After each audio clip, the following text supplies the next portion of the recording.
మహారాష్ట్ర పోలీసులకు ముచ్చెమటలు పట్టించాడో రేపిస్ట్. ఎంతలా అంటే సీఎం దేవేంద్ర ఫడ్నవీస్ ఉడికిపోయాలా.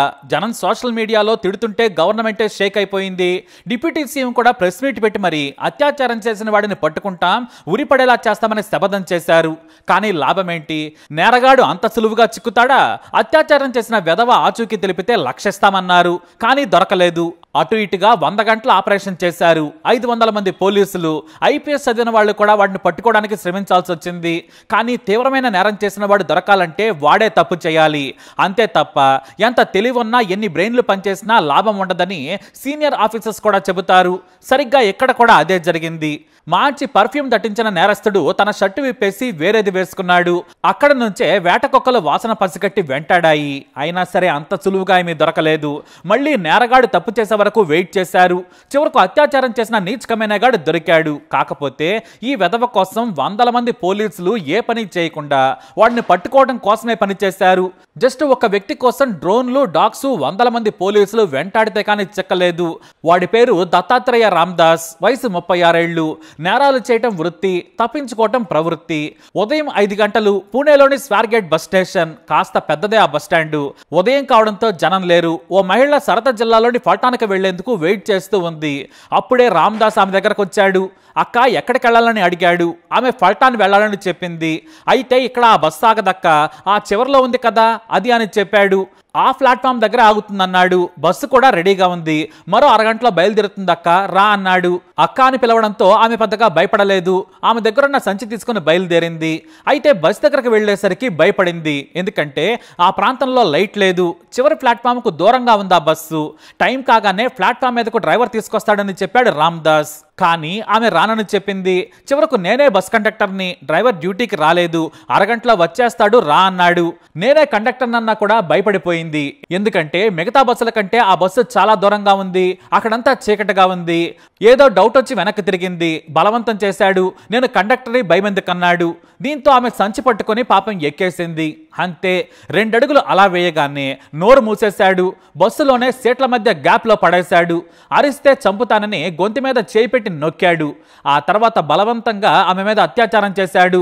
తన పని పూర్తి చేసుకున్న ఆ నీచుడు తర్వాత బయట ఎవరికైనా చెబితే నిన్ను చంపేస్తాను, ఎక్కడ ఉన్నా కూడా వస్తానని భయపెట్టాడు. ఆ తర్వాత మెల్లిగా బస్టాండ్ నుంచి జారుకున్నాడు. అయితే ఆ మహిళ ఏడుస్తూ బయటకు వచ్చి బస్టాండ్లోకి అప్పుడే వచ్చిన అధికారులకు ఏడుస్తూ విషయం చెప్పింది. దీంతో వెంటనే పక్కనే ఉన్న స్వార్గేట్ పోలీసులకు సమాచారం ఇచ్చారు. ఇక్కడ విషయం ఏంటంటే పోలీస్ స్టేషన్కు అత్యాచారం చేసిన ప్రదేశానికి దూరం కేవలం 100 మీటర్లు.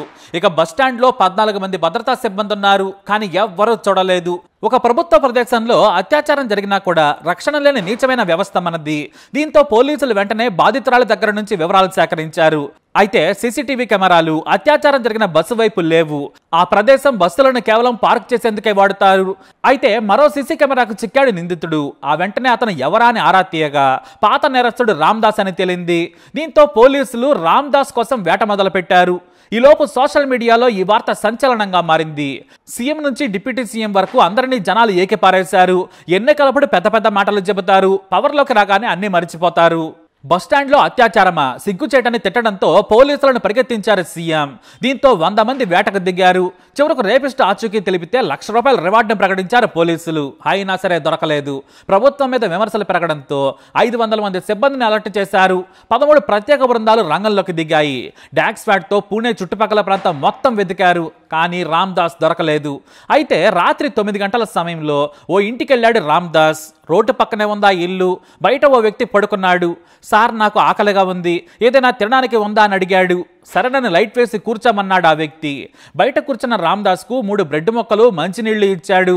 కానీ ఇంట్లోకి వెళ్ళగానే పోలీస్ డిపార్ట్మెంట్లో పనిచేసే తన తమ్ముడికి కాల్ చేశాడు ఆ వ్యక్తి. పోలీసులు వెతుకుతున్న అత్యాచారం చేసిన నిందితుడు మా ఇంటికి వచ్చాడు, బయట తింటున్నాడు, తొందరగా పోలీసులను పంపమని చెప్పాడు. దీంతో ఉన్నతాధికారులకు సమాచారం ఇచ్చాడు ఆ వ్యక్తి. కానీ చాలా తెలివిగా బ్రెడ్ మొక్కలు తినేసి నీళ్లు కూడా తాగి పారిపోయాడు. పోలీసులు రామ్దాస్ పారిపోయిన 10 నిమిషాలకు అక్కడికి చేరుకున్నా కూడా ఫలితం లేకుండా పోయింది. మళ్ళీ మరుసటి రోజు వరకు దొరకలేదు. పోలీసులు వెతుకుతూనే ఉన్నారు. అప్పటికి కూడా నిందితుడిని పట్టుకోలేకపోయామన్న బాధ పోలీస్ అధికారుల్లో కూడా ఉంది. కానీ చిక్కడు దొరకడలా తిరుగుతున్నాడు. అయితే తన భార్య కొడుకున్న ఇంటిపై పోలీసుల నిఘా ఉంటుందని అక్కడికి వెళ్ళలేదు. కనీసం ఫోన్ కూడా వారికి చేయలేదు. తన దగ్గరున్న ఫోన్ను స్విచ్ ఆఫ్ చేసి బయటపడేశాడు. పోలీసు బృందాలు వేట సాగిస్తూ ఉన్నాయి. ఇటు పోలీసు కుక్కలు కూడా రోడ్ల వెంబడి పరిగెడుతున్నాయి. అయితే ఆ తర్వాత రోజు రాత్రి 10 గంటలకు తన బంధువుల ఇంటికి వెళ్ళాడు రామ్దాస్. శ్రీరూర్ అనే గ్రామం అది. ఇంట్లోకి వెళ్ళగానే తన షర్టు విప్పేసి తన సోదరుడి షర్టు వేసుకున్నాడు. ఆకలవుతుందన్నాడు రామ్దాస్. ఇంట్లో తినడానికి ఏమీ లేదు, రెడీ చేస్తామని చెప్పారు. కానీ అత్యాచారం చేసిన నిందితుడికి తాము సాయం చేస్తే జైలుకి వెళ్తామని భయపడ్డారు. వెంటనే ఇంట్లోని ఓ వ్యక్తి బాత్రూమ్కి వెళ్ళాడు. అక్కడి నుంచే రామ్దాస్ మా ఇంటికి వచ్చాడని అడ్రస్ను పోలీసులకు కాల్ చేసి చెప్పాడు. అంతే, ఒకేసారి 10 వాహనాలు వేటకొక్కలతో బయలుదేరాయి. అయితే రామ్దాస్ చాలా తెలివిగా గ్రహించాడు. ఊరి చివర ఇల్లది, పైగా రాత్రి సమయం 10:30 దాటింది. కామ్గా ఉన్న ఆ ప్రాంతం వైపు వాహనాల చప్పుడు వస్తూ ఉండడంతో అలర్ట్ అయ్యాడు. ఇంట్లో ఉన్న వాటర్ బాటిల్ తీసుకొని దగ్గరలోని పొలాల వైపు పరుగులు తీశాడు. పోలీసులు వేగంగా చేరుకున్నారు. అయితే వేటకొక్కలు అతను విడిచి వెళ్లిన షర్ట్ స్మెల్ చూశాయి. బాడీకి మంచి దట్టంగా స్ప్రే కొట్టుకున్నాడు. దీంతో వాసన పసిగట్టి చీకట్లో పోలీసులను కుక్కలు తిప్పాయి. చివరకు చెరుకు తోటలో నక్కాడని గుర్తించారు. కానీ రాత్రి సమయంలో చెరుకు తోటలకు వెళ్లడం అసాధ్యం. చుట్టూ చెరుకు తోటలే ఉన్నాయి, ఎటువైపుని వెళ్ళగలరు? దీంతో వందల మంది పోలీసులను తోట చుట్టూ కాపలాగా రాత్రి మొత్తం పెట్టారు. తెల్లవారుజామున వెంటనే డ్రోన్లను తోట మీద ఎగరేశారు. కానీ ఏ డ్రోన్కు కూడా చెక్కలేదు. మీడియా కూడా వస్తూ ఉండడంతో వారిని పంపించేశారు. చివరకు డ్రోన్లు ఎగరేసి వేటకుక్కలతో వెంటాడుతూ వేటాడారు. అయినా కూడా పోలీసులకు దొరకలేదు. డ్రోన్ కెమెరాల్లో కూడా కనిపించలేదు. పగలంతా చెరుకు తోటలో వెతికారు. అయితే నీటి కాలువలో దాక్కున్నట్లుగా గుర్తించారు. చెప్పుల ఆనవాళ్లు తొక్కిస్లాట్ను గుర్తించారు. ఆ దారి వెంబడే కుక్కలు వెళ్ళాయి. కానీ రోడ్డు మీదకు వెళ్ళినట్లు కుక్కలు చూపించాయి. మెరుపు వేగంతో పోలీసుల ముందే తప్పించుకున్నాడన్నమాట. అలా 2 రోజులు గడిచిపోయాయి. ఓ పక్క పోలీసులు, మరో పక్క ప్రభుత్వం పరువు పోయాయి. మరోవైపు సీఎం ఆ బస్టాండ్లో పనిచేసే డ్యూటీలో లేని సెక్యూరిటీ గార్డ్స్ని కూడా సస్పెండ్ చేశారు. మొత్తం 23 మంది సస్పెండ్ అయ్యారు. అసలు ఎలా పనిచేయాలో మీకు తెలియదని భద్రతా సిబ్బందికి చేవాట్లు పెట్టారు. ఆర్టీసీ అధికారులకు తలంటారు. సీసీ కెమెరాలు కూడా సరిగ్గా ఏర్పాట్లు చేయలేదని ఫైర్ అయ్యారు. వెంటనే స్టేట్లోని బస్టాండ్లన్నీ సీసీటీవీ కెమెరాలతో వారం రోజుల్లో భద్రంగా ఉండాలి. రాత్రి సమయంలో భద్రతను పెంచాలని ఆదేశాలు జారీ చేశారు. మరోవైపు మంగళవారం పూట ఉదయం అత్యాచారం చేసిన నిందితుడిని గురువారం రాత్రి వరకు పట్టుకోలేకపోయారు. ఇక ఆ రోజు కూడా పూర్తవబోతుంది. అయితే ఆకలికి తట్టుకోలేకపోయాడు రామ్దాస్. మళ్ళీ రాత్రి 9 గంటల సమయంలో దారిలో కనిపిస్తున్న ఓ ఇంట్లోకి వెళ్ళాడు. ఆకలవుతుంది, కాస్త అన్నం పెట్టమని నీరసంగా వారింటి ముందు సాగిలపడ్డాడు. అప్పటికే మనోడి ఫోటో స్టేట్ మొత్తం దర్శనమిచ్చింది. దీంతో అతన్ని గుర్తించిన ఇంటి యజమాని భార్యకు సైగ చేశాడు. బయట కూర్చోబెట్టి భోజనం పెట్టించాడు. ఆ వెంటనే పోలీసులకు సమాచారం ఇచ్చాడు.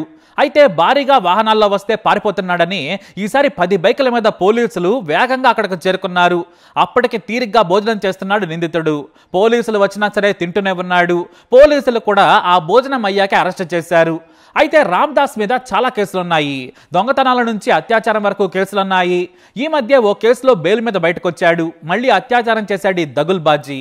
షాకింగ్ విషయం ఏంటంటే ఎన్సీపీ ఎమ్మెల్యే మౌలి కట్కేతో దిగిన ఓ ఫోటో కూడా వైరల్గా మారింది. అంతేకాదు ఎన్సీపీ మాజీ ఎమ్మెల్యే అశోక్ కుమార్కు అభినందనలు తెలుపుతున్న ఓ ఫోటో కూడా వైరల్గా మారింది. వాటిని చూపించి తమకు అతనికి ఏ సంబంధం లేదు, రాజకీయాల్లో కొన్ని వేల మందితో ఫోటోలు దిగుతుంటాం, వారి పేర్లు గుర్తుంటాయా అని మీడియాకు చెప్పారు. అయితే ఎన్సీపీకి అత్యాచార నిందితుడు పెద్ద ఫ్యాన్ అట. రాజకీయాల్లోకి రావాలనుకున్నాడు, కానీ తన నేర స్వభావంతో రాలేకపోయాడు. ఇక అసలైన ట్విస్ట్ కోర్టులో జరిగింది. రామ్దాస్ తన పాత లాయర్ను వాదించేందుకు ఏర్పాటు చేసుకున్నాడు. నా క్లయింట్ అత్యాచారం చేయలేదు, ఆమెకు సమ్మతం ఉండడం వల్లే ఆ బస్సులోకి వచ్చింది. లైటులు లేని ఆ బస్సులోకి ఆమె ఒంటరిగా ఎందుకు వస్తోంది? ప్లాట్ఫామ్ మీద కూడా బస్సు లేదు. ముందు ఇష్టపూర్తిగా వచ్చింది, ఆ తర్వాత కేసు పెట్టిందని వాదనలను వినిపించాడు. కానీ తప్పించుకునేందుకు ఇలాంటి తప్పుడు మాటలు మాట్లాడుతున్నారని పీపీ వాదించారు. అయితే ఆ బస్కు కాస్త దూరంలోనే ప్రయాణికులున్నారు. కొంతమంది ఊడుస్తున్నారు. ఆమెకి ఇష్టం లేకుంటే కేకలు వేయాలి కదా. ఎవరికైనా కేకలు వినిపించాయా? రామ్దాస్ నిర్దోషి, ఆమె అల్లిన కట్టు కదా ఇదంతా. డబ్బుల కోసం తప్పుడు ఫిర్యాదు చేస్తుందని వాదనలను వినిపించారు. కానీ ఏ మహిళ కూడా అత్యాచారం జరిగిందని బయటకు వచ్చి చెప్పుకోదని నిందితుడిని రిమాండ్కి తరలించింది న్యాయస్థానం. ఈ నీచుడికి భార్య కొడుకు ఉన్నారు.